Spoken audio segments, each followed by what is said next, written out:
சமயல் இது சர்வயோகினி அறுசுவை தருவாள் அவள் அன்னபூரணி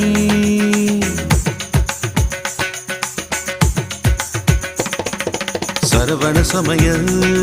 இது சர்வயோகினி அறுசுவை தருவாள் அவள் அன்னபூரணி